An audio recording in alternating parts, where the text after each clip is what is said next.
Yeah.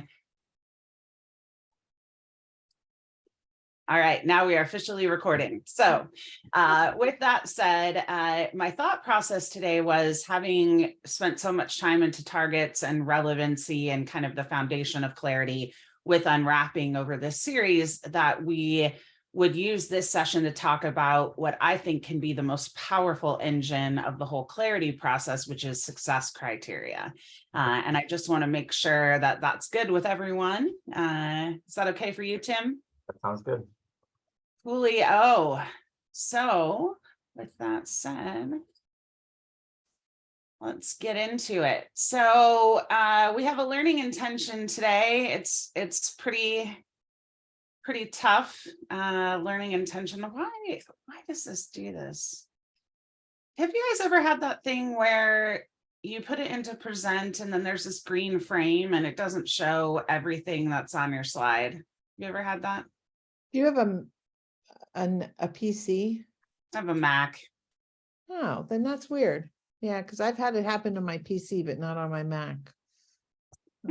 Charlie, no ideas? The only thing I can think of is if Kristen just stops her share and reshares. I wonder if that might. It's a good idea.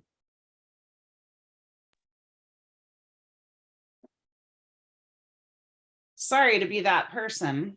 We're going to get this figured out here. You can edit that out. Yes, please do. Please work on the editing. There we go. Perfect. Much better. So today's learning intention is pretty straightforward. At the end of our session, you will be able to write unit success criteria. And I truly believe that success criteria make all of the things we want in teaching and learning possible. However, that said, given how important they are, we should never just start writing them right from the onset of creating a unit. A lot of people want to just go right to, all right, what am I going to teach? Let's write a target and then let's write some success criteria. I will say emphatically, you should not be on this step unless you have unwrapped, like a gangster, those standards, and then you have targets, and then you can move to success criteria. The relevancy piece can come at any time, right? So there are certain steps in teacher clarity that are dependent upon each other. Success criteria is dependent on fully understanding the ins and outs of the concept, skills, and levels of rigor of the standard, which only comes from the unwrapping. It is also dependent on understanding your target or your outcome for the unit so that you can build the staircase to get to that outcome. However, relevancy can come after you write the target. It can come after you write the success criteria. Some people even put it at the end after they've flushed out all the learning so that they can get the deepest relevancy. As long as it's in there, whatever works for you. So knowing that that's our target for today, I want to get us started by having you and inviting you to think of a time that you've learned something new over the last year or 2 years. The pandemic was a great time for learning something new. And I want you to reflect, what did you incorporate into the learning that made the end result successful for you? And this doesn't have to just be professional. It can be anything personal as well. But reflect on this successful learning, and then what were the ingredients? What were the strategies, the tools, the resources? What were all the things that you programmed to ensure that the result was successful? So I'll go ahead and get us started, and then I'll invite you and welcome you to come into the conversation. So a couple of years ago, I had to take a course called Statistics for the Behavioral Sciences. And I'll just say, this is not my jam. I have a lot of jams, and this one did not come so naturally to me. And so what would happen was, I had all of my doctoral studies were online, and we would have the asynchronous and then the synchronous pieces of the online. So I would view the asynchronous material. I would do all of the assigned homework. I would, exercises, reading, all the things, watch the instructor on video, and then attend class. And I would just get further and further behind and frustrated. And I knew I needed to learn this and not just learn it to get a decent grade in the course, but learn it so I could do my research. And so I employed the help of my business partner, who tends to have a mind in this domain, and said, I'm really struggling and I could use some support. So he was wonderful because he ended up walking me through, like you see here, this is a chart that he walked me through, which was kind of like a scenario within a particular problem of kind of a chain or a thinking tree, if you will. And he would explain things to me in such a way that really made sense. And I think it helped because he really knew how I learn. And he knew my mind and the way I think. He would customize problems for me based off of things that I was interested in or that we were talking about, which made it more relevant. He would help me see all the necessary steps to hit the goal. He even curated some statistics for those who are more challenged in statistics videos, AKA Statistics for Dummies, that old series. And so lots of visuals, lots of coaching, lots of walking through the steps, lots of personalization and relevancy, time, and then just practice, different scenarios where I could practice in order to successfully learn the material. And I ended up not just getting an A in the course, but more so being able to process all of my own data for my doctoral degree as a result. And so I would love to hear about yours. Tell me a time that you learned something new and what made the end result successful.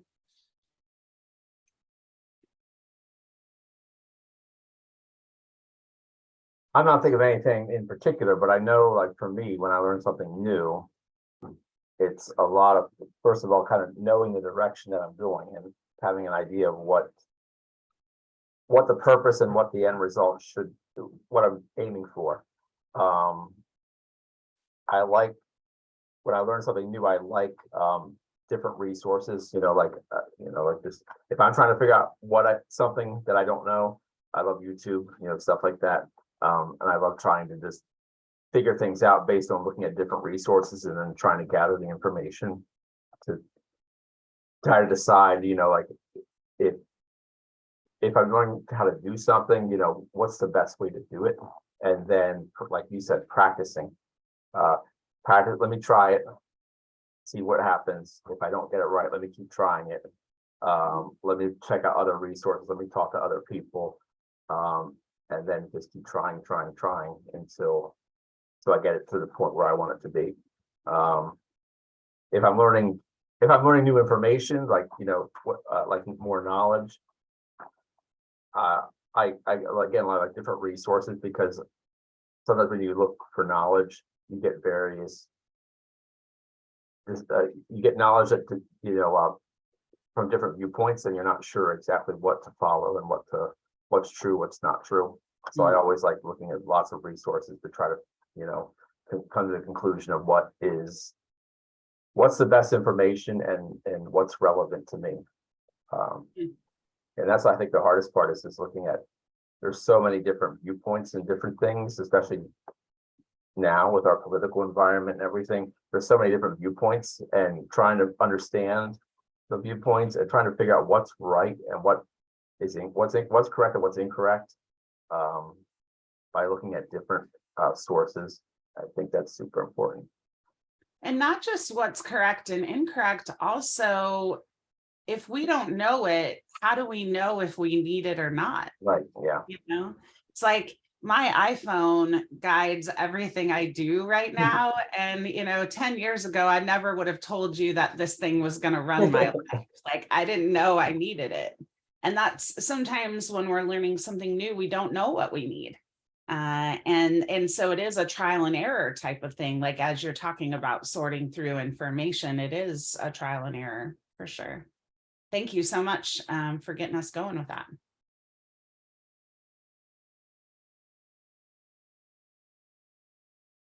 Might be the only person on the planet that will ever say, and I shouldn't say the only, one of the few that will say, I absolutely love, like when I learn something new, like I so lean into being vulnerable and just that whole process of vulnerability.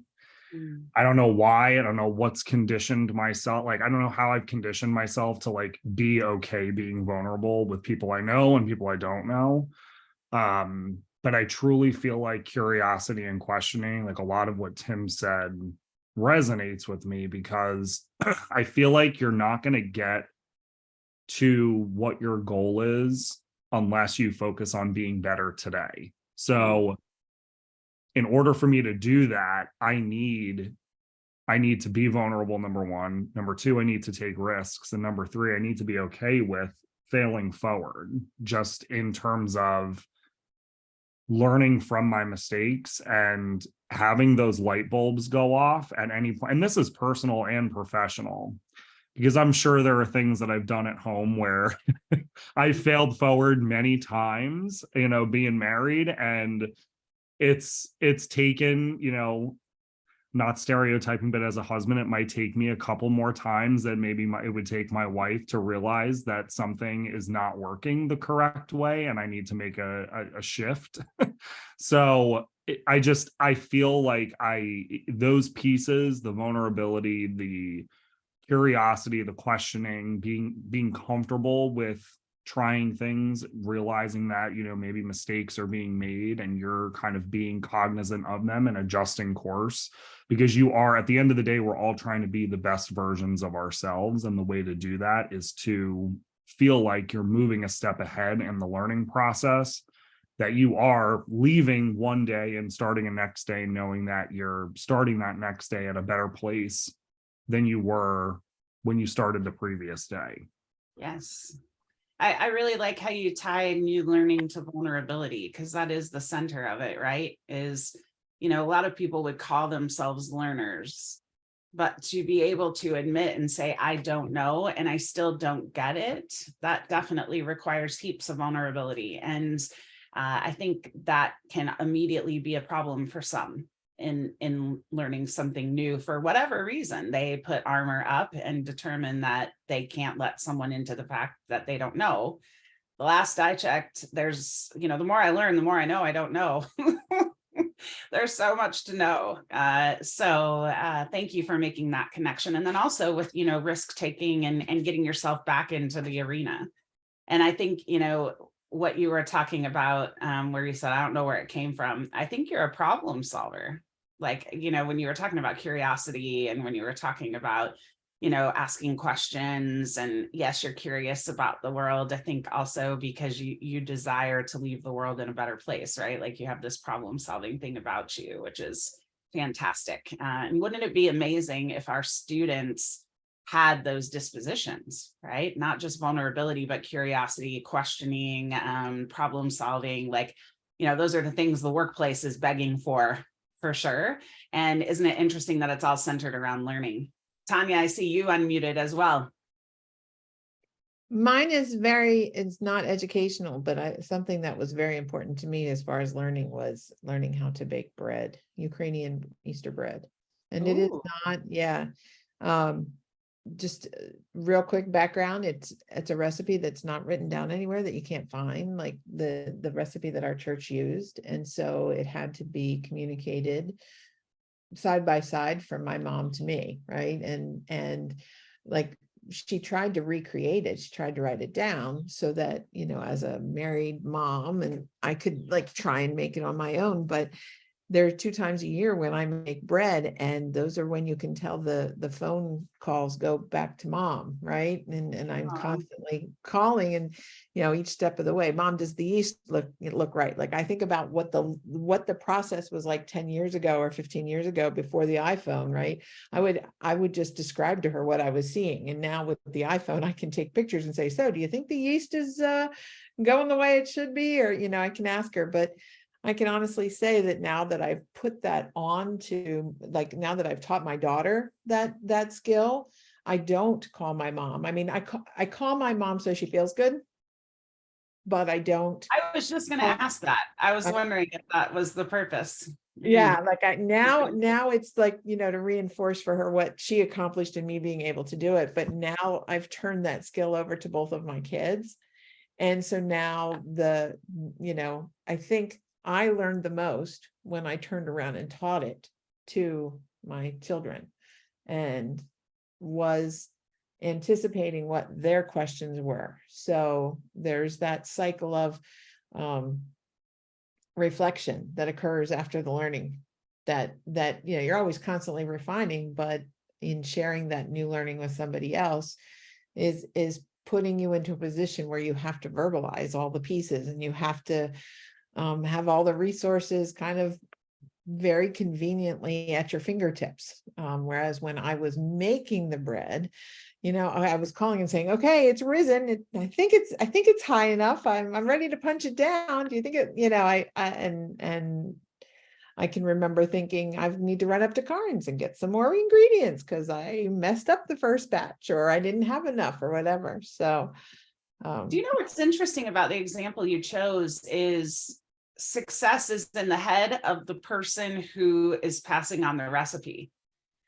So instead of the learner knowing the goal and the steps to get there, it's more about the person holding success in their head and then trying over time through discussion and things to get it the way they have it in their head, which is not really unlike teaching, right? Like a lot of teachers stroll up into the classroom and they're like, I got it clear in my head what's going on. Now it's your turn to guess. yeah, that's true. That's true. I mean, I have a memory of what I think I want to accomplish that was then colored by what I know my mom would do, right? Mhm. Because she would create these beautiful braided breads that tasted amazing. And you know, there were success criteria where the bread looked gorgeous, but if you cut into it, it was doughy inside and not cooked well. So maybe I didn't always reveal when I didn't quite get to, and hit the success criteria I was shooting for. So, Well, sorry about- probably because it felt like it was luck as well. there is a certain amount of that involved, and Charlie's tried my bread, so he knows. When it turns out really well, they get bread, and when it doesn't turn out really well, they didn't get any. Still waiting for my loaf, but it's all good. Oh, what 2 times a year do you make the bread? Christmas and Easter. Oh, is this the one where you bake the egg into the bread? Like, Some people do, but we don't do that. You know, but it's Ukrainian sweet bread, and it's the first time after Easter where you're using the yeast and everything again. And the braiding and everything is symbolic of, you know, a lot of religious symbols end up on the bread and that kind of thing. so good. All right. Well, thank you so much for sharing those things. What I am hearing as patterns across what you're sharing is practice is a big one. Knowing the goal is a big one. Being able to put yourself in the space of a learner and to be able to kind of make sense and find your way through. Tim, Charlie, and Tanya, you all kind of talked about that just in different ways, right? So Charlie, you were like, you know, maybe it takes me a couple more times to get it right. Or, you know, Tim, you talked about like finding the right video or the right resource. And Tanya, you talked about just experimenting and is the yeast right? And so there were check-in points, but there were multiple attempts. And when we think about that, I have a question for you that is related to this. I'm not switching courses, it's just going deeper. And the question for you is, when it comes to people who are expert at something, do you feel like they're born that way, or do you feel like they're made that way? And the question actually was the center of a research study in the 2000s. And the team wanted to determine the people who are considered to have expertise in their field, whatever their field is. It could be teaching, it could be astronomy, it could be being a lawyer, it could be being an expert trash guy or girl. All of that to say, when people were expert in their field or their area, they had like a deep level of expertise, they were, proficient and above in their job consistently. Were they born that way or were they made that way? And this research study, I'd like to unveil the results in just a second, but before I do, I want you to speculate a little bit. What do you think the researchers found was the answer to this question? Studying people who have expertise across multiple fields. What do you think they discovered? It's like the Maybelline Nature, commercial. nurture. Yeah, maybe she's born with it. Maybe it's Maybelline. I don't know. Are they born? Are they made? I don't know. If you're asking my opinion, I don't think you can go to either side. Like, I think nature and nurture both play a role. So I feel like people have tendencies, but whether or not those tendencies are brought to fruition, that's where the nurture part comes. So that's years of working in a field of gifted education where, there's an IQ magic number that people are just born with. And I don't believe that IQ is, I believe that it based on the measurement, it has to be nurtured. It has to be just by the skills that we're measuring it by. Well, thanks for taking my answer, but I'm going to add something to that. And this is probably because Tanya and I have worked together for a very long time in gifted education. I think the other piece too is this: people flourish at different times. So like if I'm putting my gifted hat on, giftedness might be something that presents itself in a child at 3 years old. It could be something that presents itself in a child at 13 years old. And I think it's our duty and our responsibility in education to help to bring to light when that giftedness potentially is coming to fruition. And I've always seen this like quote or whiteboard picture floating around like Facebook, right? And I hate to even say that it floats around Facebook, but we can't all popcorn kernels don't pop at the same time. So like some folks might have different experiences or might have this expertise kind of come to fruition at different points in their lives. Interesting. It's interesting that you went to the gifted world, because I remember some research that Hattie was citing a couple of years ago where he was talking about basically less than 1% of gifted students actually become gifted adults. And so it's interesting because, if you think about expertise and giftedness, you could have giftedness, but you might not end up establishing deep expertise. And we see that a lot for a lot of different reasons. Tim, I see you're unmuted. I was kind of agreeing with Tanya because and Charlie, because I think there's, to some level, you're born with certain abilities and then you kind of hone them later. And if you're in the right spot in the right time and you're in the right track, you become an expert in something. And some people are experts in a lot of things, and some people are experts in one particular area, but I think it's a kind of a mixture of both. I think you're kind of born, some people just seem to be naturally good with music. Some people are naturally good with technology. Some people are naturally good with different things. And it seems like, the more experience they get with that, they develop that expertise. But again, I think it's a mixture. Yeah, it's interesting, isn't it? I'm just thinking,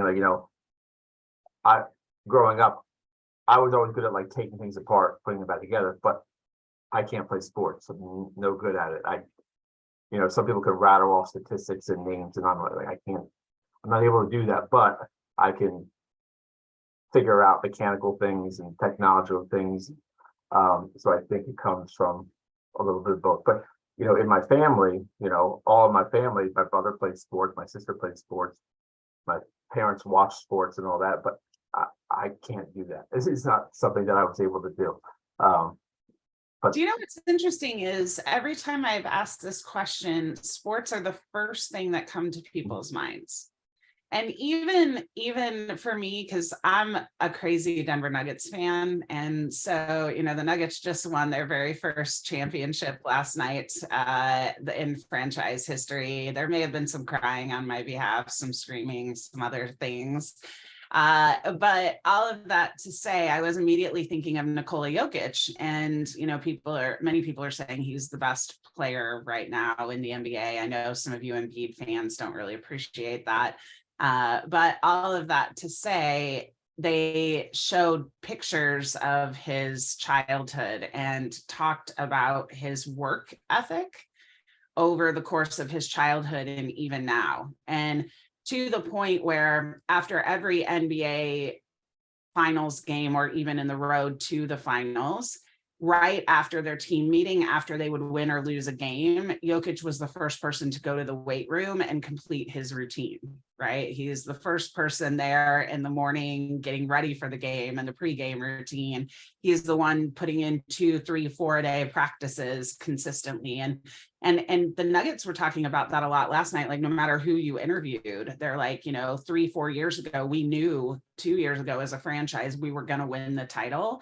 And it was about putting in the work. Like, no one was just extra blessed with extra talent. They were really talking about putting in the work. And that's what was found through this research. So Erickson, who has kind of become the godfather of deliberate practice, in 2007, him and his team found that consistently and overwhelmingly, the evidence showed that experts are always made. They are not born.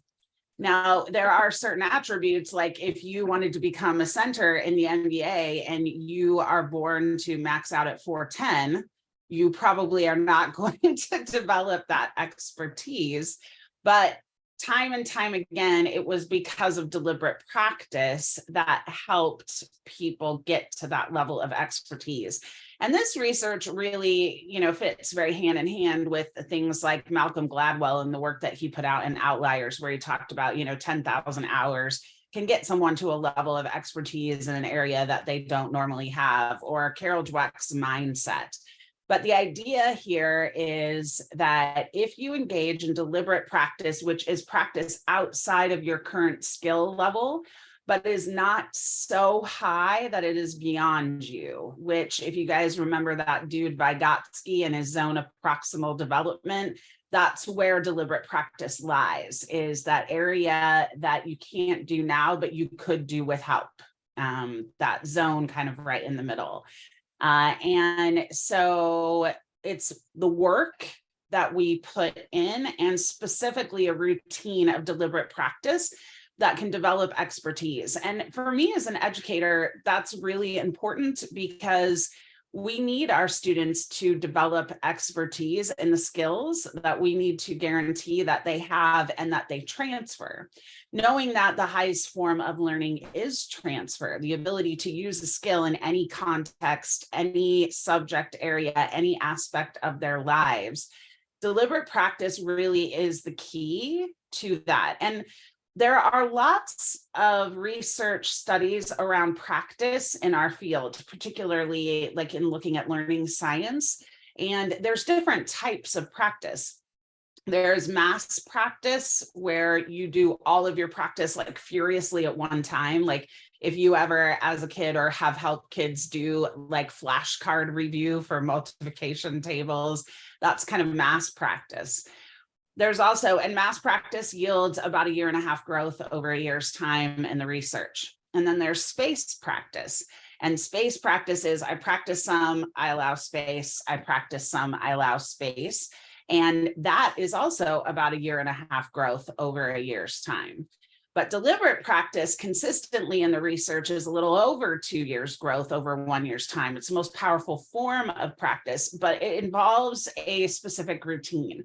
So what I'd like to do right now is just kind of show you the ingredients of deliberate practice. So go ahead and take these in.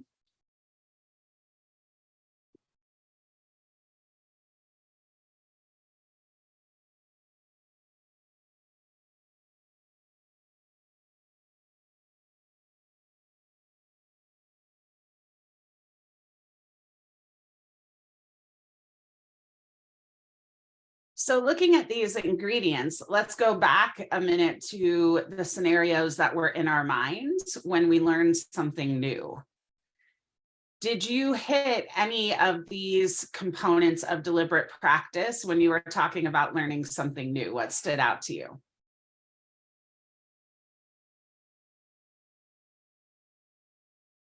Well, I know that I have focused and planned practice sessions twice a year. Hmm. Yes, you do. Yes, you do, for sure. And you have a goal, right? Your goal is the loaf, and you have a picture in your mind of what it looks like and tastes like, right? Yep. Do you have the elements of success for the goal? Intuitively, yes. If I were to articulate them, I could. I don't know if I ever have done that. Yeah. I think, honestly, success is sometimes in the eye of the person who eats it. Ah, so true.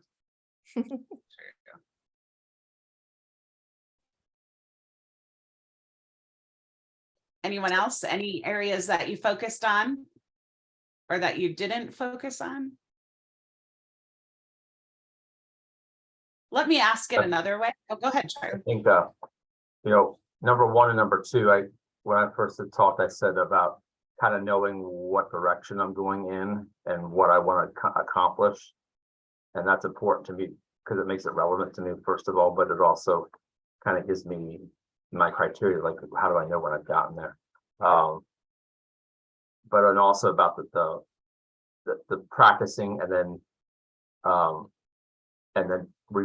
trying again. You try again if you don't get it right the first time. If you don't get it right the second time, you rehone it and try it again. Kind of like the recipe. There's lots of times where I try to find a recipe and I have an idea in my head of what I want it to look like, what I want it to taste like, and I try over and over again to make it match that quality. Yeah. And I'm really glad that you remembered that, because that really caught my attention at the beginning when you shared. I was like, he's sharing number one and number two. So I'm really glad you brought yourself back to that. Good. Go ahead, Charlie. I was just gonna say number 3, 4, and 6 are, to me, what resonated when I was thinking about, a couple of different scenarios that I've gone through in my life, that learning did take place. And I think just being able to say at the beginning of the process and throughout the process, and then at the end of the process, that growth can occur at any point in time and that there is no ceiling for it. So I just love the fact that number 3 and number 6 both include the word growth and just focusing on improvement. And then number 4, just continuing to practice. And that practice session might look different the first time you do it, to the second time you do it, to the 85th time you do it. So I'm thinking about growth in general and how there truly is no ceiling to hit when it comes to growth when you're working through kind of this process that's outlined on the screen. Yeah, absolutely. And here's what's interesting. So, is anyone else having a hard time believing that we are halfway through June almost? I don't know where this year has gone. I feel like time just keeps moving faster and faster. I cannot believe my son is graduating high school tomorrow.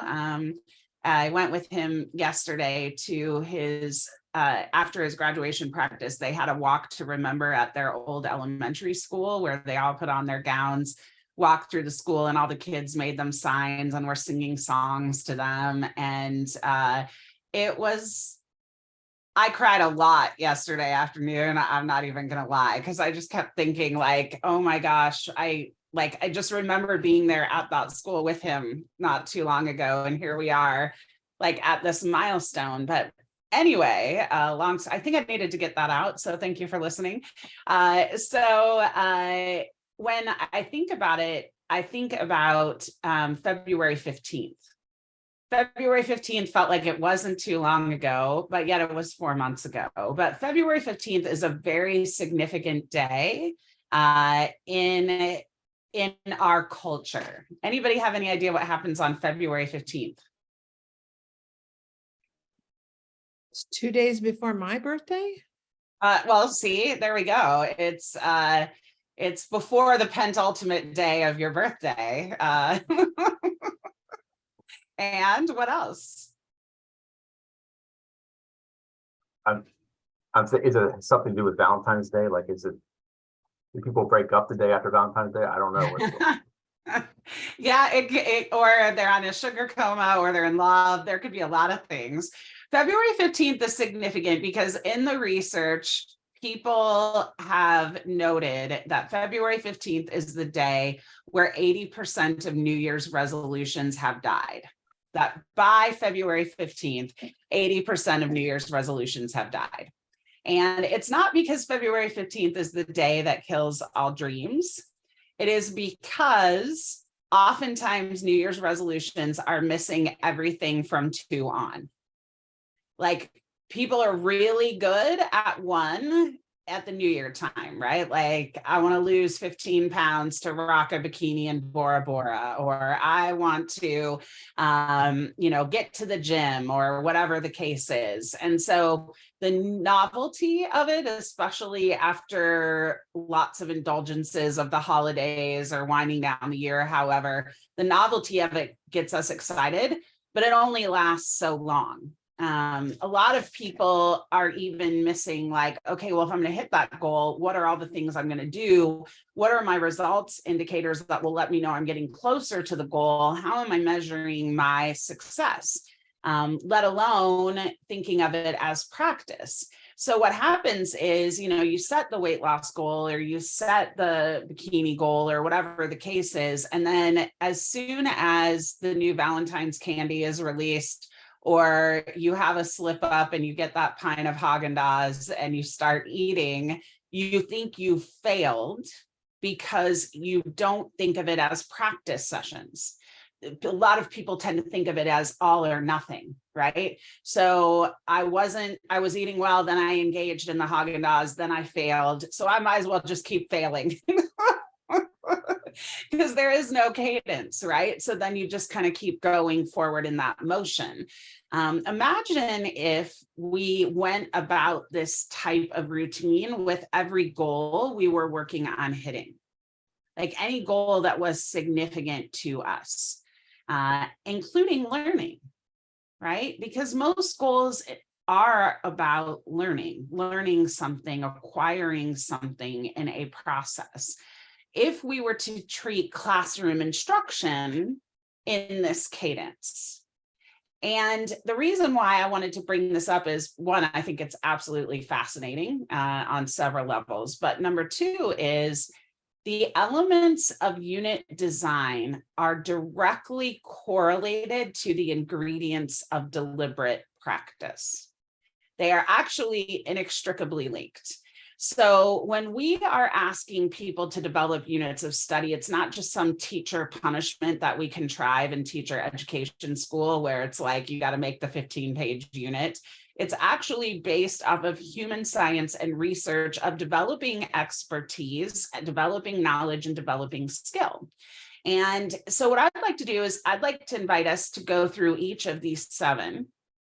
And if you could correlate each one of these elements of deliberate practice to an element of curriculum design, I would really appreciate that. So in thinking about curriculum design, number 1 in deliberate practice is defining the goal. what element of curriculum design is defining the goal?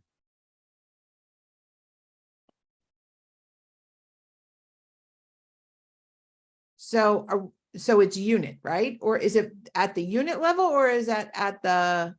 Let's And- talk about it at the unit level, which is what we're talking about. Teacher clarity at the unit level through unit design. Yep. So So- what is in that practice defining the goal? It's an essential question that is, that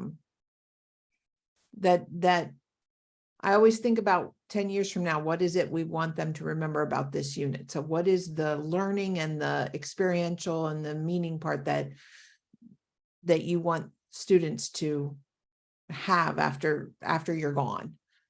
Yep, it can be an essential question. What else can it be? I would think it could be, if we're doing it at the unit level, a big idea. A big idea, essential question, a big idea, and or a Maybe it is, it could be the standard, right? I mean, the learning standard, target, right? The learning The target. learning Right. target. The big idea, the essential question, the learning target, all of that is derived from the standard. So ideally, in deliberate practice, if we're defining the goal and we're creating units of study that are aligned to deliberate practice, then we're using the standard that is essential. We're unwrapping that standard and we're creating a learning target that reflects the goal. And that is number one, the learning target. Or some people call it a big idea, essential question. Some people rock it as a intention, whatever the case is, it all is the same. What's the point of the unit that we're trying to navigate? So number two, establish the elements of success for that goal. What element of curriculum design is number two?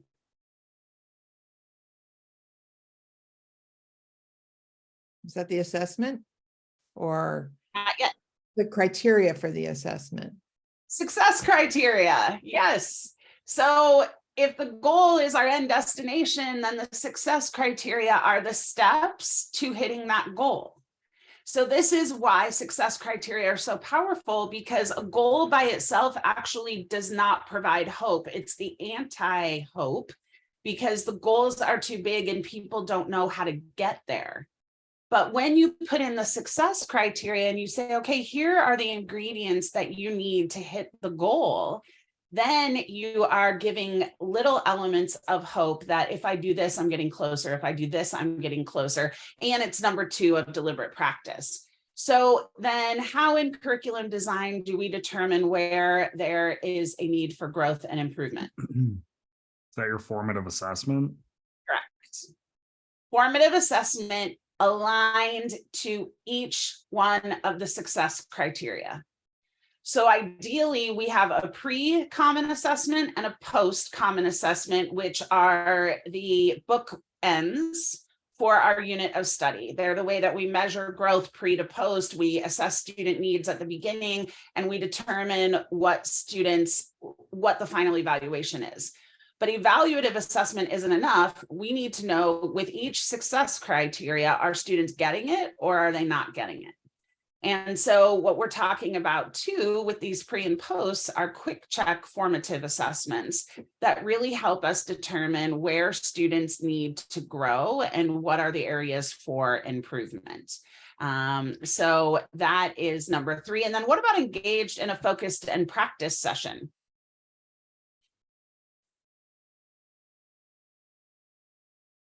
Are those your lesson plans? That's your instructional instruction. strategies, right? Yeah, exactly. Like those are the instructional strategies that you deploy in order to get students focusing on acquiring the knowledge and the skills. And then what about number five, receiving feedback on that practice session?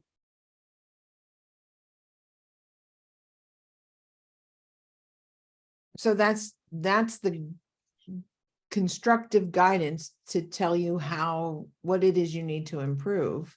I'm thinking about a single point rubric, right? Like I'm trying not to say a grade because I don't think the grade tells you what you need to know. It's the specific attributable feedback that you need to understand or wrap your head around in order to achieve whatever that success criteria is. I love that you added that. So yes, there is a huge body of research that suggests that grades are not feedback, because feedback is formative. Grades are evaluative or summative in most instances, unless you have a situation where you assign or you give a grade on an assessment, and then you allow for assessment corrections and the opportunity to change the grade, and then you focus it back on the learning. But for the majority of grades, it is summative rather than formative. And feedback is supposed to be formative, because I only need feedback when I'm trying to hit the goal and I'm off course. I don't need feedback all the time. I only need it if I'm in danger of not hitting the goal. So yes, number 5 is feedback. And here's the very cool thing is when you take the time to understand your standard and you define your learning target as the goal, and you have a clear set of success criteria with quick check formative assessments programmed in and instructional strategies to try to hit those success criteria and the goal, the feedback flows from the success criteria. Did you get it, or are you in danger? If you got it, it's praise, keep going, keep learning the success criteria. If you didn't get it, let me help you orient and get back on path before you end up falling into a massive ditch and you can't get out, right? Which is the equivalent of we taught all the unit and the kids didn't get it, and we move on and go to something else, and we teach all unit and they don't get it and they flunk and we move on to something else, right?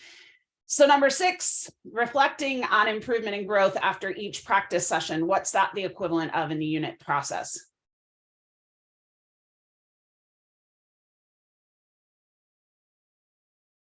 The evaluation, monitoring. Absolutely. And teams getting together and looking at the formative assessment data and making mid-course corrections, or individual teachers if they don't have the ability to be on the team. But not just the teachers, also the students. It's getting the assessment data into kids' hands and giving them the opportunity to reflect on their learning and how they're going and what they need to do to hit the goal. So that reflection piece is incredibly important. And I think we don't allow that nearly enough in schools. It's almost like we administer assessments so that we have a binder of data, or so that we have some sort of a grade, but not necessarily so kids can become reflective practitioners and determine how they're going on that path.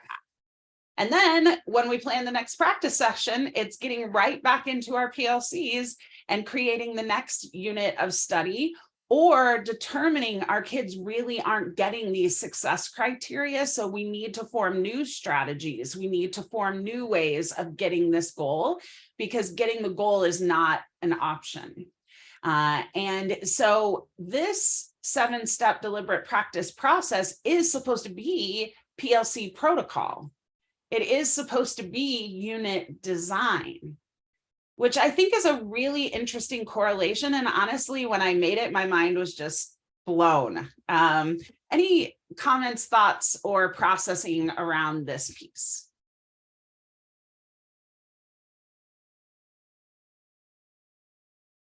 Having tried to do this with social studies, science, and ELA teachers, there is definitely what I felt with the social studies and the ELA teachers who did not take time to unpack the standards.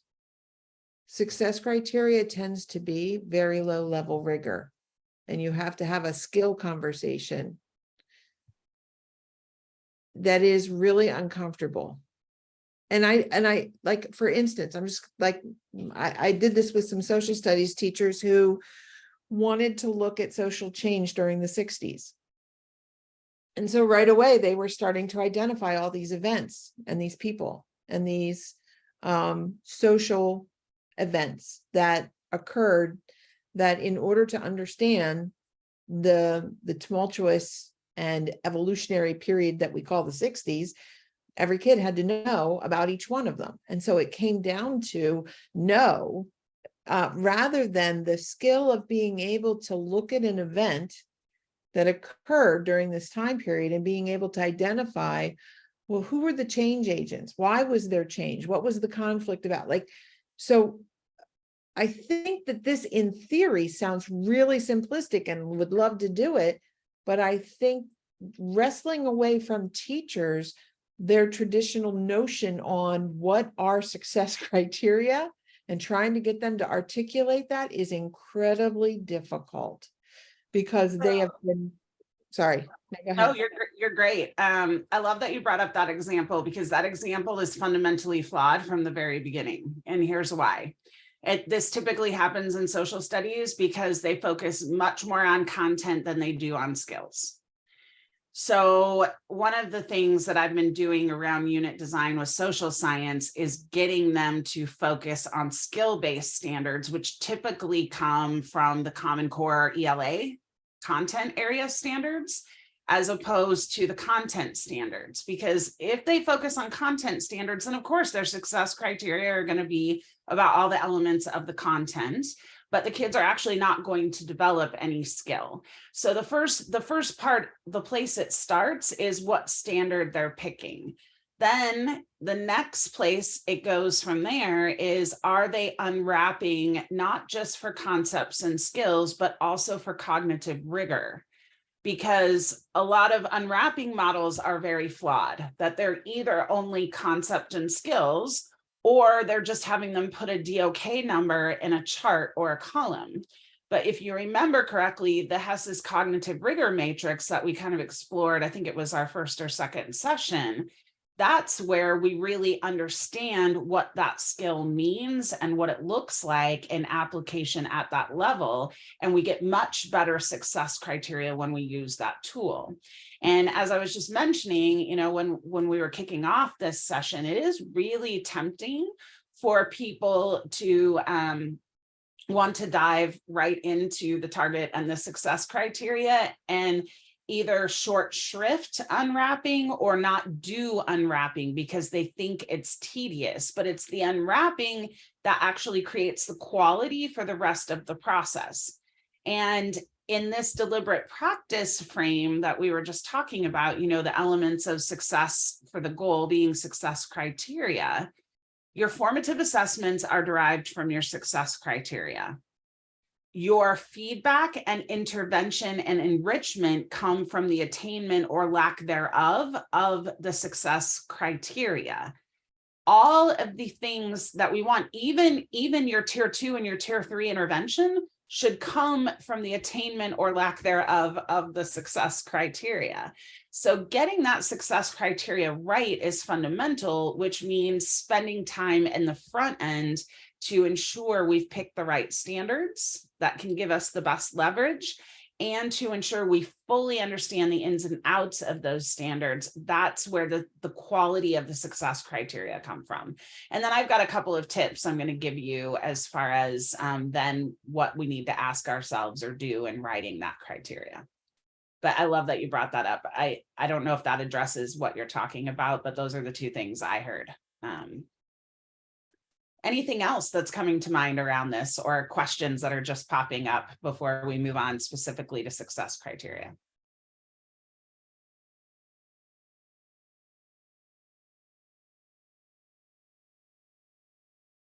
I think the other thing I can hear teachers saying is, doesn't this take a long time?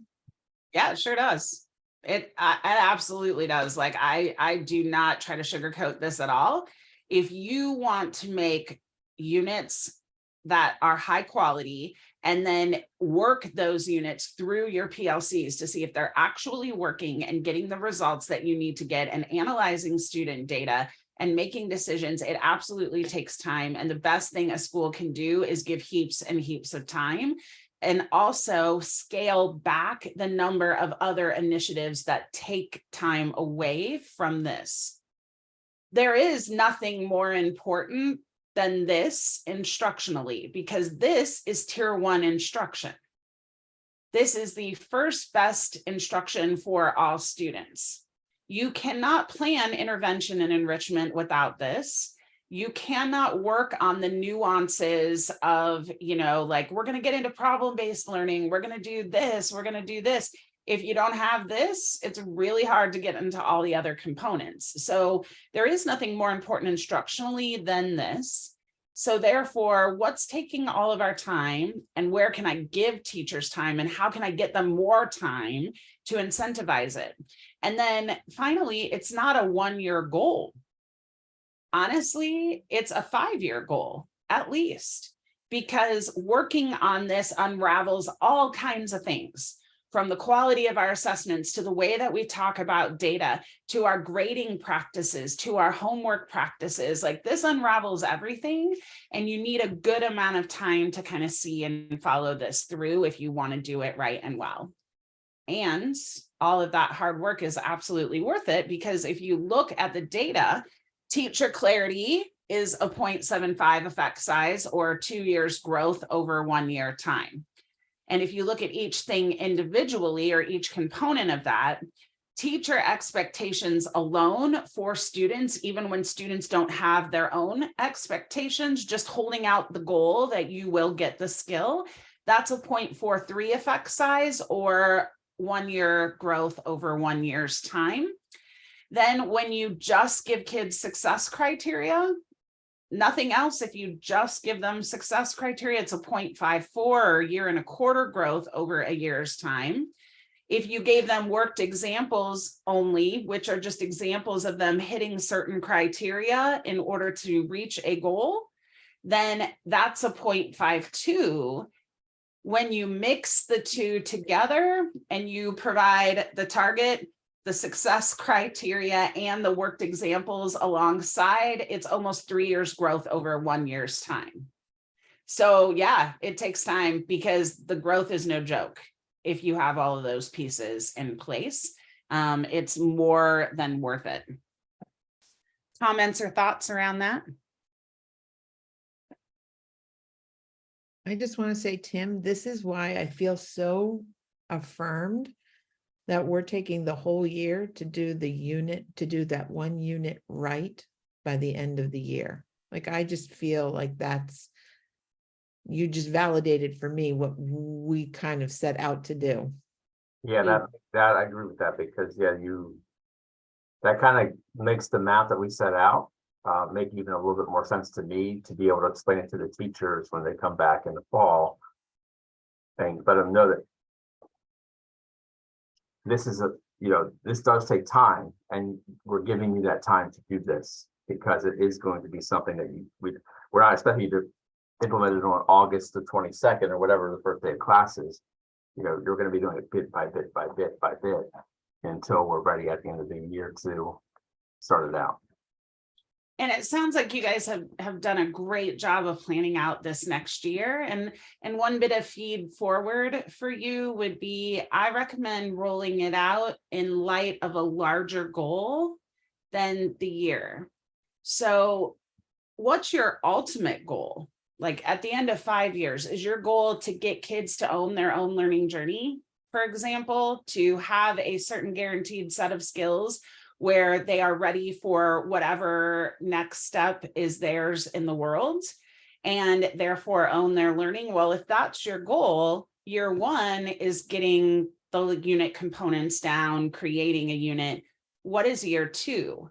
You don't have to have year 2, 3, 4, 5 planned in nearly as depth as you have work to get year 1.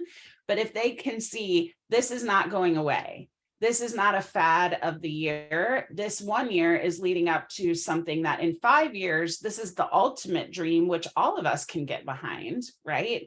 And then here's what we'll add in year 2. Here's a little bit of what we'll add in year 3. Leaving plenty of room to flow in and out, right? Like, it's that giving them some more light at the end of the tunnel without giving them too much focus that it looks like you're off course if you need to add or change something, right?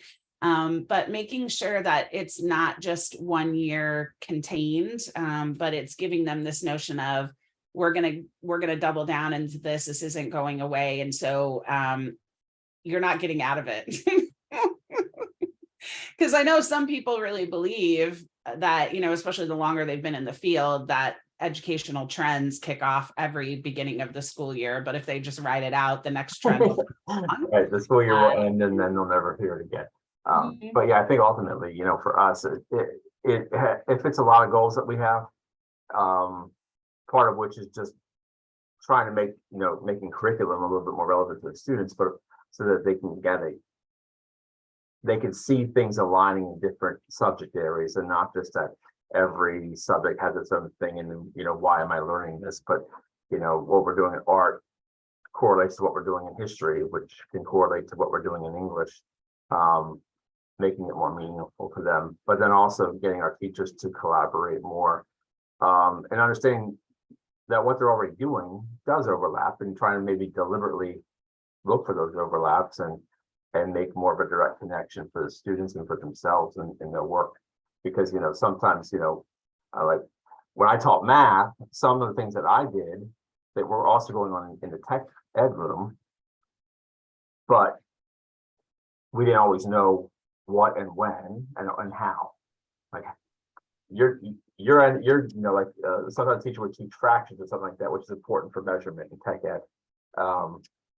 But I didn't know what he was doing or what he was doing, or I didn't know what the method was that he was teaching them. So the method that he used might be different than the method that I use, which could be better or maybe more confusing depending on the students. So I think it's more, having them take a deliberate look at what they're doing and try to help build each other up through a shared curriculum. I think will definitely be a positive impact for both our teachers and the students. Oh, 1,000,000%. I know. Not to mention equity of practice. Yeah. Because I know in those settings, people tend to be lone islands, doing kind of whatever they think is best. And instead of, I mean, there's a million reasons why.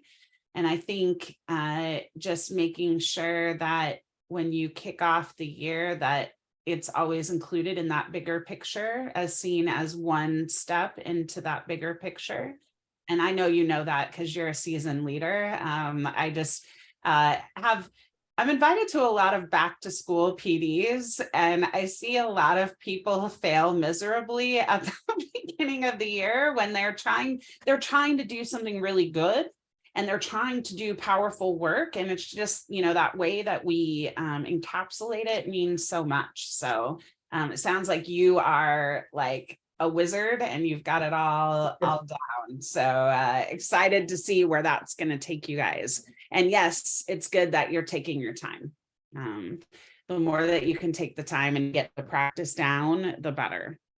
So when we think of success criteria, if our learning target is the destination, if a good metaphor for a learning target is a destination of what we're traveling to, the success criteria are what milestones are we passing along the way that will ensure us we're going to hit the destination, right?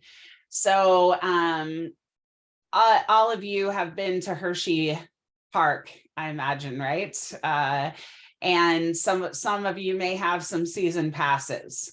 So depending on where you live, there are milestones between where you live and Hershey Park that let you know that you are getting closer to Hershey Park, that if you see them, you're like, oh, we're getting closer, we're getting closer. So Charlie, what are the milestones for your family?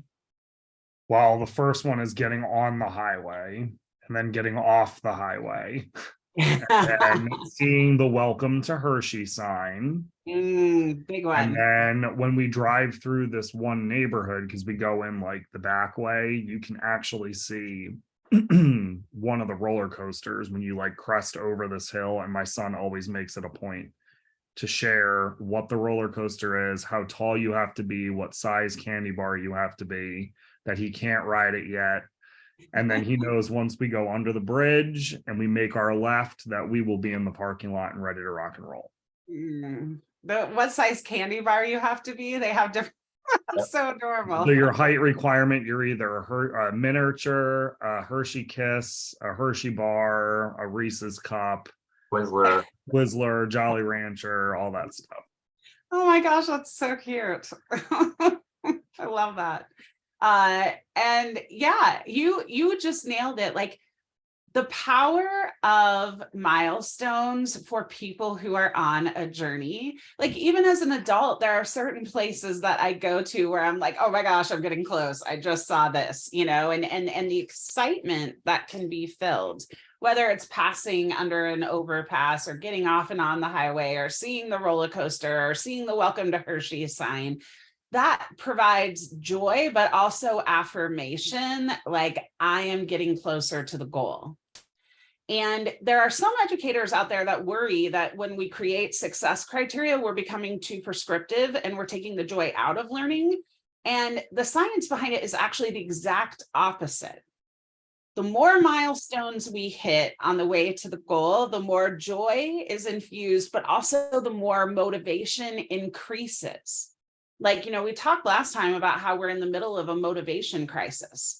And I think one of the reasons we're in the middle of a motivation crisis is we're also right in the middle of a winning crisis. We are not giving our kids short-term wins that they realize, okay, today I'm successful. I'm getting a step closer to the goal. I'm feeling good about myself. I'm going to try harder. I'm going to increase my effort. I am more motivated to keep going. And that's exactly what success criteria give us, is the joy of the journey and that satisfaction of knowing, like, I am on track. I am going to hit that goal. And even though the goal may be too big for me right now, and it may seem too hard, today I am getting closer to it. And there are things I can do even if I can't hit the goal yet. And that is everything. Progress, a sense of making progress is everything. So this is how John Hattie defines success criteria. It's the way of knowing that we have achieved the learning goal, right? The learning outcome. If we can do all of these things, which are, I say things, they're really sub-skills. If we can acquire all of these sub-skills, then we will know for certain that we have hit the bigger skill or the bigger goal. I've scoured some research around success criteria and just pulled out a couple of different excerpts from a piece that I think you might really like. And just wanted you to go ahead and read these, and then we'll talk about anything that kind of stands out to you.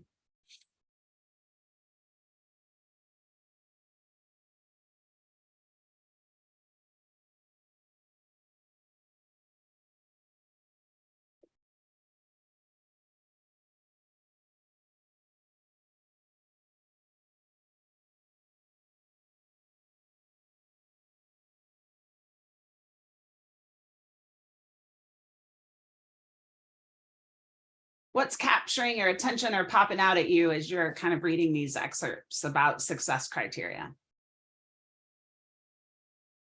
The FETS quote is very much, there's a lot of like appreciative inquiry that I'm seeing in the terms, the words that are defining what success criteria are, that it is rooted in strengths, opportunities, aspirations, and results. So much. And don't you love that idea of cognitive restructuring?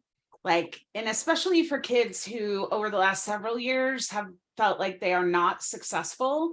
And when they engage in something, they remind themselves about how not successful they are. There is a way to restructure their minds through success criteria, that if I can hit this small success criteria, I can hit another, and I can actually see myself winning as opposed to losing or unable to, which is really the power of building this bridge of sub-skills. Anything else that's sticking out at you? I'm looking at that first paragraph there, the active engagement required of the learner. And I think that's super important, because they have to realize that school is not something that's done to them, which I think, especially for a lot of our students, they feel like school is something that's done to them. Like, you know, they don't see they can't see the purpose of it other than the fact that they're going to get a piece of paper in their hand when they're done. They don't see the connection to why that's beneficial to them or why they should be learning the things that they're learning. So I think that's super important, that they're going to be engaged in their own learning. and try to understand what it's going to take for them to be successful and how they're going to recognize that they've learned something. Yeah. How do we get kids to own their own learning if they don't have anything to own? Right? Right. It's one of the things that's like, almost every teacher, their complaint about their kids would be that they don't own their learning, that they're not actively engaged. And my first question is, do they have a map in their hands so that they can begin to own it? Right? Like, do they actually know? And so much of school, I think, is spent guessing what's in our teachers' heads, as opposed to, I mean, like, it's so hard to own something that somebody else owns, right? Right. So many times I hear, students say, okay, here I'm finished. Can I have the next paper now? And it's so that just shows the motivation right there, that they don't have an expectation. They just know there's going to be something coming next, and let's just get it out. Let's get it done with. 1,000,000%. And they don't see the benefit of the work or the connection to it in their own future. So much. And there's a real opportunity there. Tanya, I see you're unmuted. Yeah, I just think that both of them scream clarity. Mm-hmm. Like, if I had to summarize both statements, those are ways in which we can support this notion of clarity. Absolutely. 1,000,000%. Yes. And so when we think about success criteria helps teachers and it helps students. So as teachers, it helps us be able to activate background knowledge, because we know exactly where the unit starts when we make our success criteria, and we know where we want the unit to end. We've got the staircase. So now we would be able to activate the precise background knowledge necessary to start success criteria 1 in the unit, instead of just doing something like, hey, today we're learning about orangutans. Have you ever seen an orangutan? Now it's more like, okay, we're starting with this sub-skill. And in order to start with this sub-skill, what are the things I'm assuming you already know to be able to work at staircase or stair step 1? What am I assuming you already know? And how do I activate that knowledge to make sure that you're bringing it to the table? It also helps us monitor learner progress or lack thereof and live time, so that we're not just retaining kids, so that we're not just teaching, flunking, moving forward, but we can monitor and provide feedback, determine where learners need support, or determine if they already know it. Graham Nuthall, he put microphones on secondary students for 3 years and listened to the tapes of adolescent learners. And he learned a ton of things from those tapes in 3 years. And one of the things he learned is that students already knew 40 to 50% of everything their teachers were teaching them. And we just assume kids don't know. When we provide success criteria and quick check formative assessments, as well as pre-assessments to go as the first bookend, we actually test if they really don't know, so that we're not creating boredom or frustration right from the very get-go. And then, of course, all of this paves the way for equity. For learners, it helps them retrieve their background knowledge, helps them engage in their learning, monitor their own progress, seek feedback. Like, am I hitting this sub-skill? Am I getting this goal? Am I on track? It invites those conversations, and they will know when they've hit the learning target. It gives them a map of the progression of their learning. It helps them focus their attention on the most relevant aspects of the learning and not everything. It also focuses teachers' feedback, because some teachers believe they have to give feedback on anything that pops into their mind or catches their attention, which is like the proverbial red pen, right? But feedback is only supposed to be about the success criteria, not everything. That I might not need to grade you on your grammar and your punctuation, because what I'm worried about is a certain sub-skill. And so the success criteria really narrows that down of what I'm paying attention to and what students should be paying attention to. Also provides the evidence. Now, success criteria are known as different things. Some people call them key competencies. Some people call them evidence of learning. Some people call them the ingredients of learning or the sub skills to hit the bigger skill. And some people call success criteria rubrics. Now, a question for you, what's the difference between success criteria and a rubric? So this is an example of, a rubric in chemistry. I'm not saying it's an exemplar. I'm just saying it's an example of a rubric in chemistry. What's the difference between success criteria and a rubric? I think part of success criteria is like on the rubric, it has basically every end of the spectrum. Whereas I think success criteria are more at that proficient level or above. That in my head, that's what I'm thinking. Yeah. We want everybody moving towards that proficient advanced area, whereas a rubric is, hey, you're advanced, proficient, basic, or far below, and that's where you are at the end of the lesson. Whereas with the success criteria, we want to get everybody up to that proficient level or beyond. You nailed it. The success criteria are the proficient column of your rubric, right? So if you have your unit learning target, that should be at the very top of your rubric. And then your proficient column should be the attainment of all the success criteria of the unit. And then from there, it is a spectrum. Now, how are success criteria used versus rubrics used? What's the intention of each? Rubric is kind of like to give you the grade, and on a rubric, where you fall is where you end up. So like if you get at basic, that's where you are. We're moving on to the next lesson where you're still basic. Whereas I think for success criteria, we're going to keep at it until you get to the next point, until you get to the proficiency level. Mm. Do you know what's so interesting is I was just thinking of the song Thunder by Imagine Dragons and that line where he's like, you say you're basic, you say you're easy, and how basic has become a term for someone who's just very like blasé, right?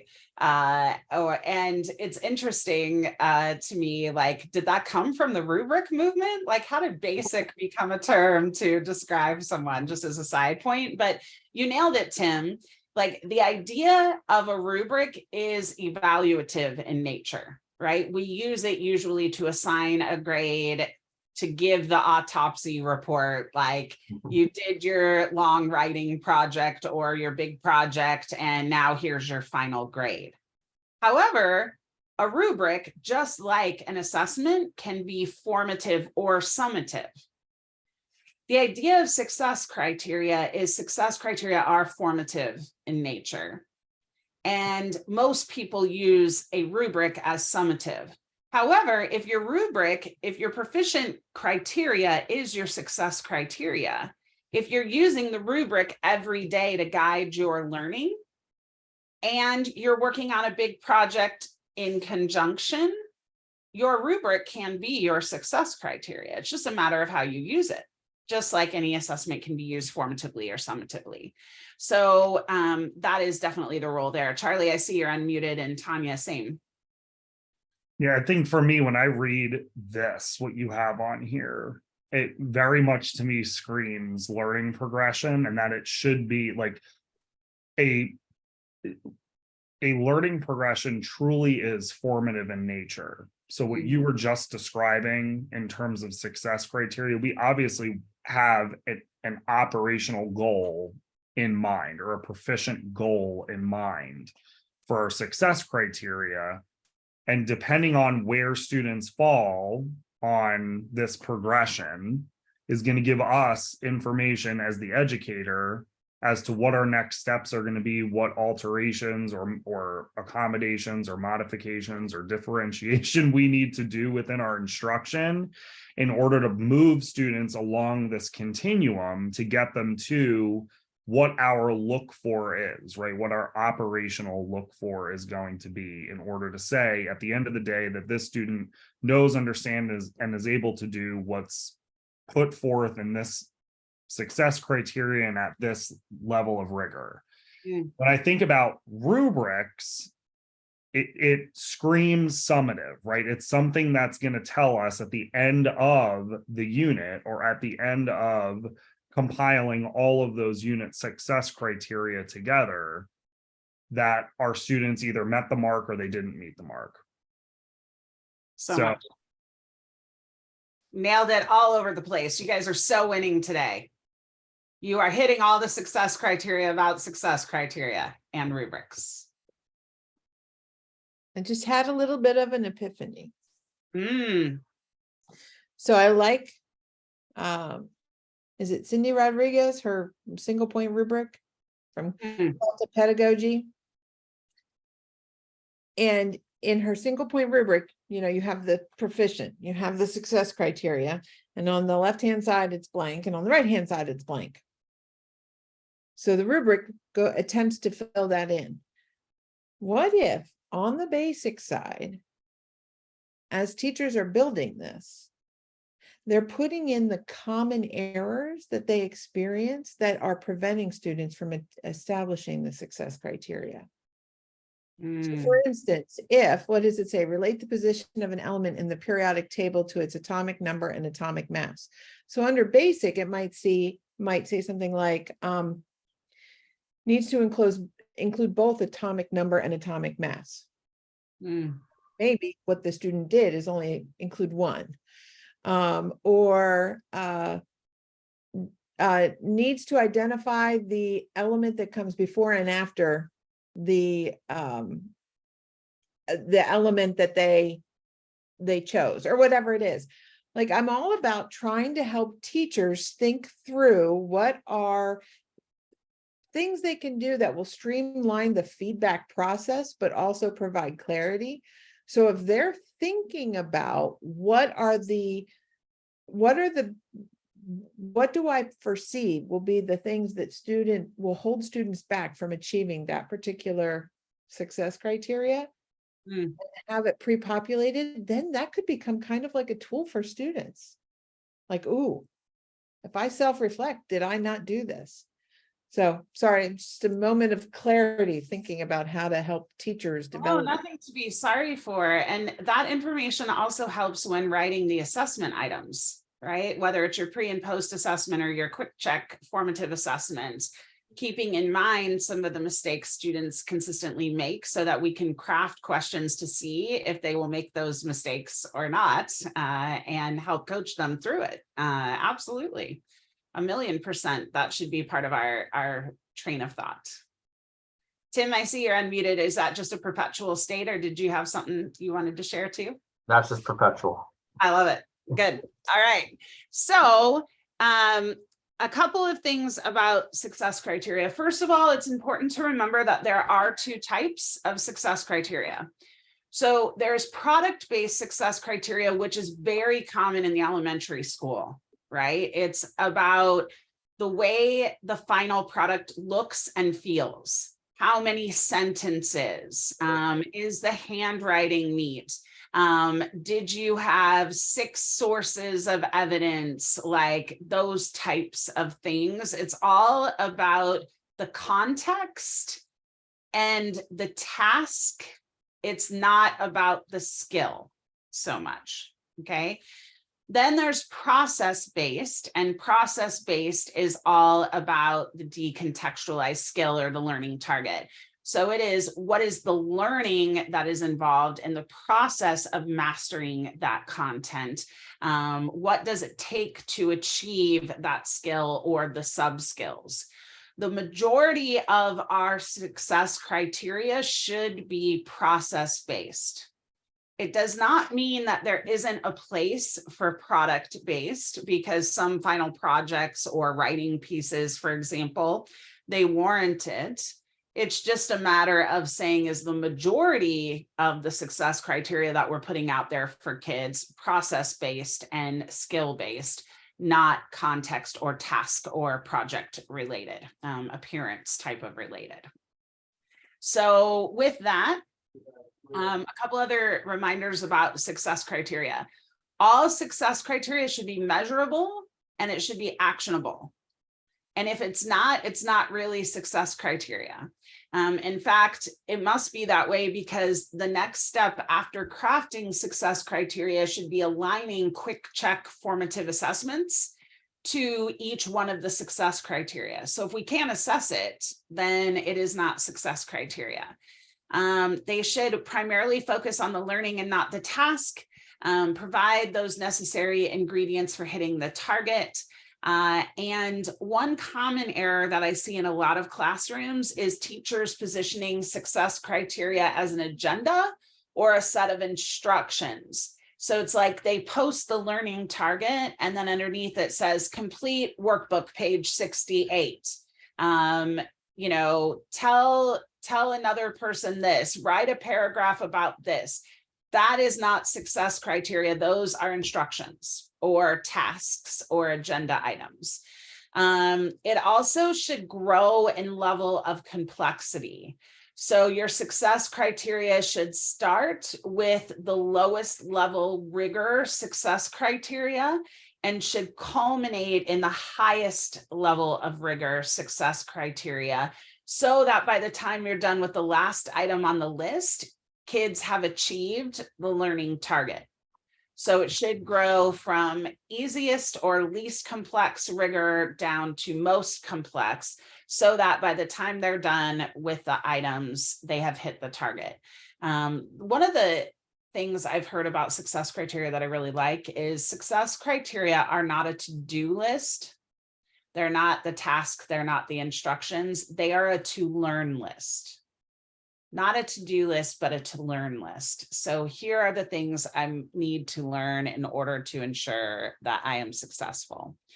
So in order to write the best success criteria, keeping all of these things in mind, the first place I like to start is just have teams answer the question, what would learners be able to say and do if they have truly mastered the learning target or the learning intention? This one simple question leads to such a brainstorm.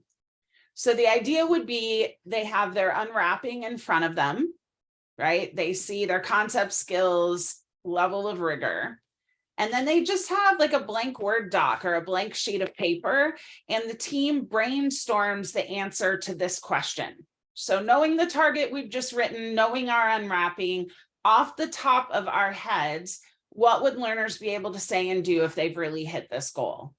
And don't worry about ordering it. Don't worry about anything at this phase. Just ask the question as a group and write down all the responses. What would learners be able to say and do if they have truly hit the learning intention? And then the rest of the process goes as follows. So once you've got all the brainstorms to that question, determine if there's any other standards that we're supporting standards, not your essentials or your prioritized standards, but any supporting standards that are necessary in hitting this goal. Because what I'm assuming by the time people are writing success criteria is not just that they've unwrapped, but that they've also prioritize their standards. So they have their essentials, and then they have the group of standards that are supporting to hit the essentials. So step 3 would be, are there any standards that didn't show up in their essentials, but we know they're necessary scaffolds or supports to hitting this particular target? And we want to use that in our success criteria. So for example, if you had a main idea, a standard to find main idea, then supporting details might be a supporting standard to identify the main idea. If your standard was citing text evidence to support a claim, then perhaps you have main idea and supporting details standard as a support to hit that one. Those oftentimes are where your success criteria are found. So not just from question number 2, but from any standards that we thought we totally left behind because we didn't call them essentials or priorities. A lot of the scaffolds can come from there. And then the third place you have to draw from is all the goodness left from your unwrapping. Because when we have the unwrapping, we created our learning target, but oftentimes there's still a lot left over. And a lot of that is also the success criteria. So 3 sources: the question, the supporting standards, and all that's left over from the unwrapping.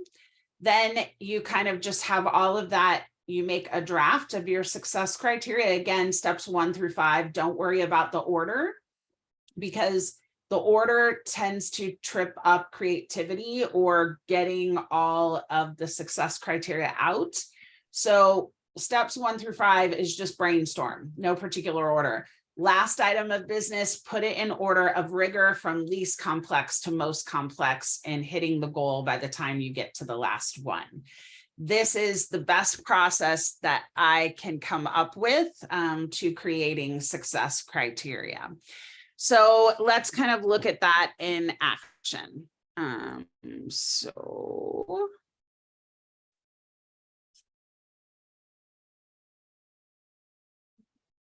I have a unit learning target that I have created. You see the unit learning target here. Everybody with me so far? How did I get this unit learning target? I took 2 standards that I unwrapped and I put them together into one target.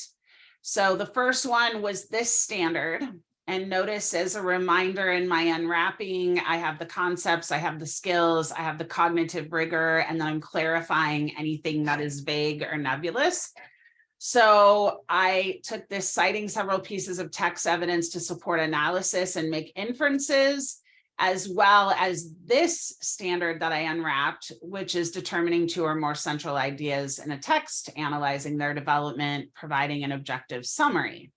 So I wrapped those 2 standards into this unit learning target. All of the rest of the goodness from this unwrapping, like making inferences, citing text evidence, those are success criteria to hit this goal. They are not the target. So then my success criteria looks like this.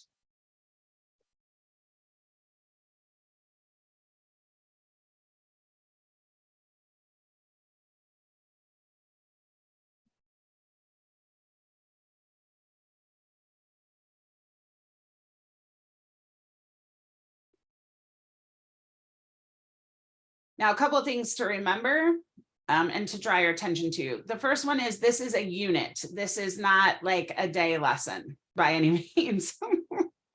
Got a lot of big skills here, right? Second of all, you'll notice that the success criteria are written in I can statements. So if you remember correctly, when we were talking about learning targets, I mentioned that they should be written in a future forward way, like that indicates we're going to hit a goal in a couple of weeks. The success criteria are things I can do during this lesson or the next couple of lessons that get me one step closer to the goal. So the I can statements are more appropriate here. Notice how I started with the easiest concepts and skills to understand. So understand is lowest level of rigor of a theme or a central idea. And I built each of the skills on top of each other until I got to being able to make inferences, which was higher level of rigor, citing the text evidence to support the inferences, and then being able to write the summary. So notice it all builds on each other. The majority of this came from what I didn't use in my unwrapping to create the target. So the text evidence, the inferences drawn from text, the analysis of what the text says, all of those pieces, plus a little bit of this unwrapping, combined for the majority of this success criteria. Also ask the question, what will students be able to know and do if they have hit the target? And also looked at my supporting standards. I just wanted to show you this example for a couple of reasons. The first one is targets are not a 1-for-1, right? So I don't just always write one unit target based off of one unwrapped standard. sometimes it's very appropriate to combine 2 standards together or 3 standards together into one unit target. So it's not a 1-for-1. It can be 1 target for 2 unwrapped standards. It can be 1 target for 3. Or some units, the standards are so disparate, we have to write 2 different targets. If you look at this one, I have 2 math standards here using data from a random sample to draw inferences about a population and generating multiple samples. Notice the unwrapping is quite extensive here. And then I combined it with this, which is assessing the degree of visual overlap of numerical data distributions and measuring the difference between centers and variability. I combined both of those into one unit, and I felt like both of those were different enough skills that I have 2 unit targets for the unit. Not just 1, 2. So in the last one, I combined 2 into 1. This one, I'm combining 2 into 2. The differentiating factor here really is, are the skills different enough that it warrants 2 goals, or can they be combined into one bigger skill and the rest of it's success criteria to hit the bigger skill? So I've got these 2 unit targets, and then I created success criteria for each target. That's the one thing to keep in mind, is if your teachers choose more than 1 target for the unit, you have separate success criteria for each target. Each Chris, goal has its own path. I want to make sure I understand that. So Yep. under the umbrella of a unit, you can have multiple learning targets, which will have a slew of their own success criteria. But if they choose to have 1 unit target, they will only populate success criteria just for that unit target then. Correct. Okay. And, you know, when you use the word multiple, that made me shiver a little bit. That's exactly what I said. Like, you restated everything I just said. And I do not recommend getting over 2 targets for a unit. Yeah, at that point, I think we have too much to track. Right. Because, you know, if you think about, the goal is to get kids winning. Imagine if someone had 5 learning targets for a 4 to 6 week unit with their full sets of success criteria underneath. It's like, whoa, what am I learning? What's the point of this? And then my question is, why are they not separate units at that point if there's so much to learn? Right. And that's where I want to make sure I understand. So like, you use the word learning target and you use the word unit target. So I want to make sure, are they interchangeable? They're interchangeable. Okay. So everything I've been talking to you about is creating a unit of study. And when I talk to you about the learning targets, it's getting a learning target or targets for the unit. And when I talk to you about success criteria, it's getting success criteria to achieve the unit learning target. Thank you. Yeah, no, that's good. Thank you. Yep. So the deeper you get into these things, there's so many little nuances, right? And I think that that's why, like, you know, I've been a student of this for 15 years and I feel like I'm still learning some of the things. So you're asking really good questions. Other questions? Teachers often ask me, you know, how many targets per unit or how many success criteria per target are too many? And regardless of which one you're talking about, and I agree with you, I think no more than 2, right, for a unit. But what I've found in working with teachers is they don't always see or understand a unit as a defined, a body of skills and content defined by a specific starting point and ending point, during which new information is going to be developed by a student. And when that unit is complete, the assessment, the unit success criteria are going to largely, so let me say largely there for a second, and then I'll unpack it, largely measure what they've learned in that defined unit of time. So the more targets or the more success criteria you layer into this, the longer period of time you're asking students to hold on to that new learning, even though they've formatively been assessed, to summatively put it all together. So I'm thinking about, this is my LFS days, you know, a unit is a knowledge, a process, a product, a novel. Like there's definitely different types of units, but the one thing they all have in common is there's a defined starting point and a defined ending point. And I said the So word. one of the things that's really important here is getting a common definition as to what a unit of study is. My favorite definition is from Larry Ainsworth, and he says a unit of study is a 2 to 6 week period of time where students focus on the attainment of one or more essential standards, basically.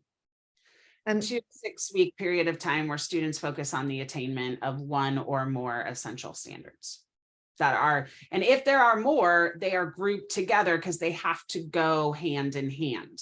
They are not completely separate skills. so working with secondary folks, like from grades 4 on up, I feel like they can buy into that. That is, got you. I can relate. I can, you know, I do have some teachers who will just continue to teach and teach and teach and assess and teach and teach and teach and assess without any kind of structure of unit. But where I feel like the most there's the most struggle is with our primary teachers who are teaching a unit on phonics and teaching a unit on phonemic awareness and teaching a unit on comprehension skills. Like, I think where that group is, that's where unit gets really fuzzy.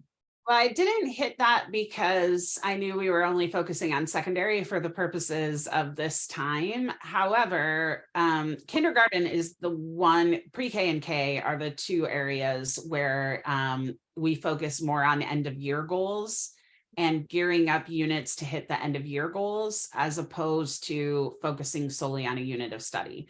First grade and beyond, I've seen some really beautiful units of study. They start getting more into tangible, concrete skills that lend themselves well into a unit, but pre-K and kinder is kind of a different kettle of fish. I don't know where I just got that saying from, because that is so not me, but whatever, I'm just going to go with it and put it out there. So that's more of backwards mapping. Like, if by the year students need to read, write, and count numbers up to 120, then what does each unit look like to get there? And their success criteria typically repeat as they learn new letters, new numbers, like they come up with one set and it kind of continues. Any other questions, thoughts, comments?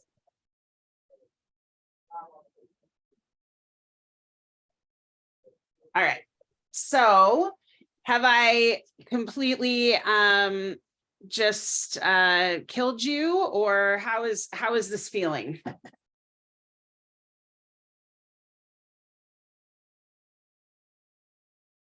Let me ask this question, Kristen, Mhm. because we're very fortunate in the state of Pennsylvania to have suggested instructional frameworks for, we call them modules. However, those modules should really be broken down into 2 or more units of study for math and ELA. And don't ask, but driver's ed and finance. Why? But they have those two. There was money thrown at them and they were created. But anyway, at least ELA and math, there's free instructional frameworks that we typically tap into as part of our curriculum design process when we're working with districts. So the reason why I bring that up is there are long-term transfer goals, very, very generic big ideas, and very, very generic essential questions that go along with those long-term transfer goals that truly transcend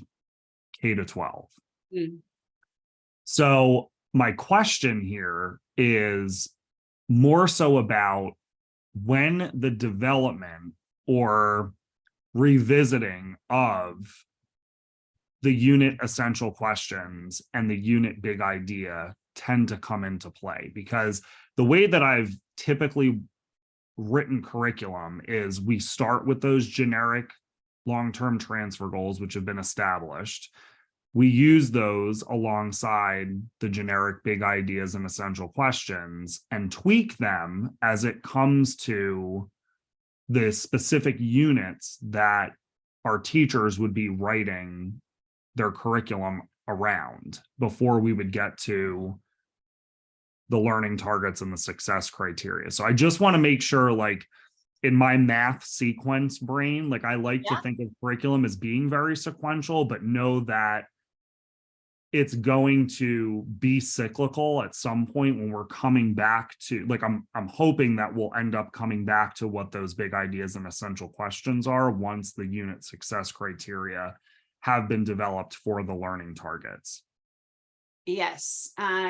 So I'm going to throw something out here that might be a little controversial, and you can take it or you can leave it. I don't think there is a world where you need a learning target, a big idea, an essential question, and relevancy all in the same space. The reason why is because the point of an essential question is to get students connected to the unit. If you do a really good job of presenting relevancy, you don't need one. I know this already, like, if you do a really good job of connecting them with their current lives, with how they'll use this in the future and to their past learning, and your relevancy is really bought out, you don't need to have them answering a question at the end of the unit to get connection, because you've already created the relevancy for them. So some people choose to create relevancy through essential questions, and some people choose to create relevancy through the actual act of, this is how it applies to your real life, real time, this is what it is. Obvious and explicit. Yeah. So there's no world where you need both. And honestly, I am not a fan of helping students track the acquisition of their targets and success criteria along with the acquisition of their big ideas and essential questions. It's too much. So I advocate that you live in a world with either the target and the success criteria and the relevancy, or you live in a world of like big ideas, essential questions, which aren't complete, honestly, in and of themselves. But if you think about it, if you dial it back, what do students need from our curriculum? They need to know what goal they're headed to, like what skill are they going to acquire by the end of, if I'm going to give you 4 weeks of my time, what am I getting in return? I am going to be able to have this skill mastered. They need the pathway to hitting that goal, right? We just learned that through deliberate practice, through all the components. So we need the steps to get there, and we need to know why we're along for the journey. So whatever you choose as your ingredients of curriculum design to get there, the ones I advocate for of the why, the how, and the what are the targets for the what, the success criteria for the how, and the relevancy for the why. Now, if your whole state has been speaking the language of big ideas and essential questions, then it's going to come to what's the point where we're overwhelming teachers by asking them to come up with all of these ingredients of teacher clarity plus the big ideas and essential questions. Well, the nice thing about, and the reason why I'm bringing this up is because I've always had a love-hate relationship with big ideas and essential questions. Please don't tell Larry Ainsworth that. However, no, I actually, the conversation we're having now, I had like a day-long battle with him about, and I love it. It was so I good. absolutely love it. And we got to the point at the end of the day where he's like, yeah, I guess you're right. And I'm like, yes. But no, I agree. I love them in concept, but in theory of operation, or I love them in theory, but in concept of operationalizing them alongside goals and success criteria and all the things, it's too much for a student to track. It's too much for a teacher to track. And a lot of essential questions are actually so super flowery and not relevant. That's another. So I'm just giving you the permission to say whatever you want to say. Okay, perfect. So feel free to tell them that, and that you have another believer over here in that, because I always, even having been a teacher writing big ideas and essential questions for units of study and even interdisciplinary units of study, that is something that I've loved to do, but also struggled with doing in the process and felt like it took a ton of time to do, because to your point, number one, where they felt so superficial. And then the second part of that is, how do I operationalize it within my instruction? That's going to make sense to me as the teacher and then make sense to my students. And I always kind of like, I got by in that area because I was able to articulate it in a way that I, in my Charlie brain, understood, and then also was able to get my students to understand. But at the end of the day, that's not how everybody functions. So that this whole kind of shift that I'm having right now, this mindset shift, I forgot what you called it before, but it was part of the success criteria. The mind rattling, I forgot what it was called, but like, I would much rather present the development of a unit of study, number one, grounded in unwrapping of the standards. And then number two, let's determine what is it that the unit learning target is going to be. Yeah. Or 2 unit learning targets are going to be, and then what are the subsequent success criteria that are already written in student-friendly language. They're written in teacher-friendly language. You don't have to sit there coming up with these rando questions to determine, are they too fluffy? Are they too specific? Do they have anything to do with the unit and the standards that, you know, we just spent all this time unwrapping? Because I think you would agree, like, the meat of this process is in the unwrapping of the standards and that connection to the rigor and complexity. Because I truly feel, and I don't mean to cut you off, but you just highlighted exactly why essential questions are a problem, is they're rando. Like, yep. Majority of them are forced and contrived. And at the end of the day, the teacher doesn't even have a passionate interest in the essential questions they're coming up with, let alone the kids, because we can guarantee if we're struggling to find the passion and interest, the kids are not going to find it at all. And it's just going to be a thing we post because we have to, which I have found determining relevancy creates much more passion, because it feels more infinite and there's always something we can get behind. And especially if we start with our own relevancy and then we brainstorm student relevancy, I think that helps too. Sorry, keep going.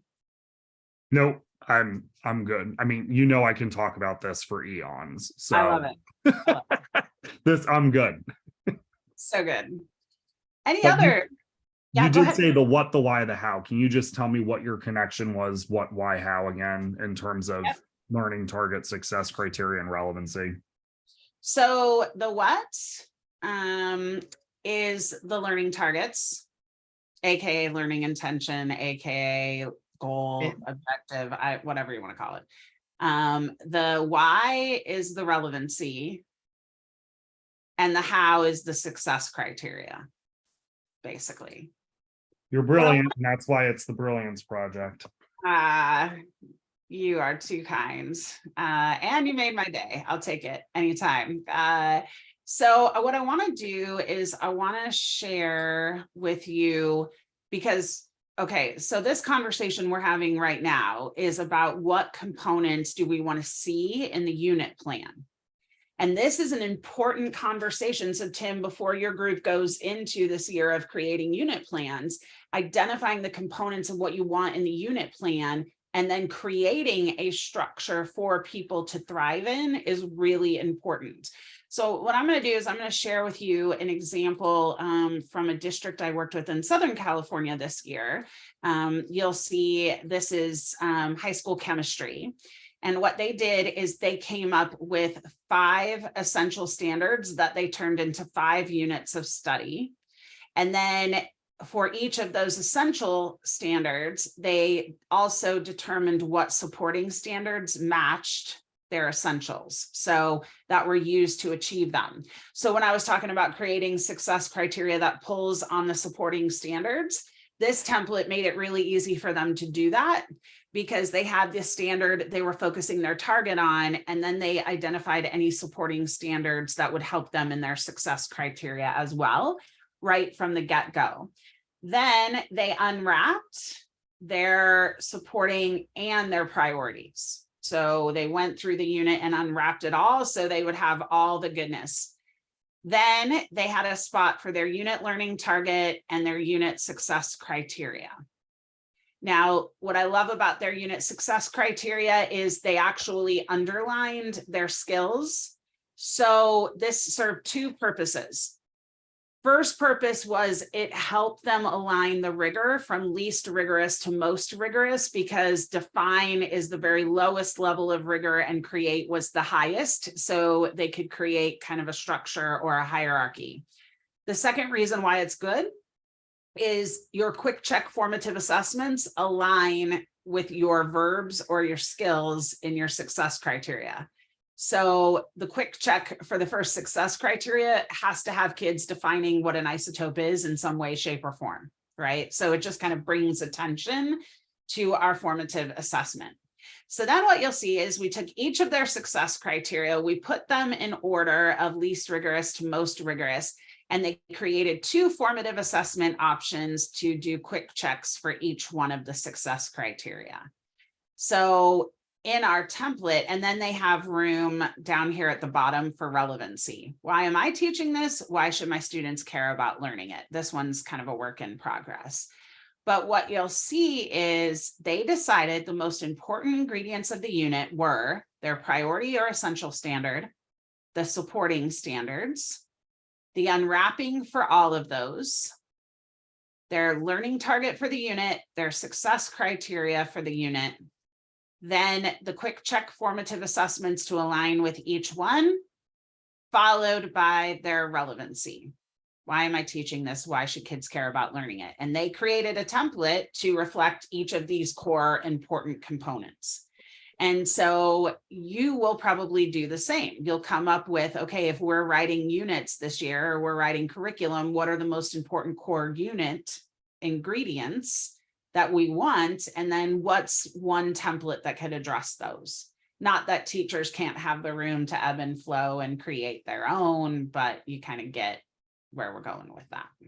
So I hope that's helpful. Further questions, comments, thoughts?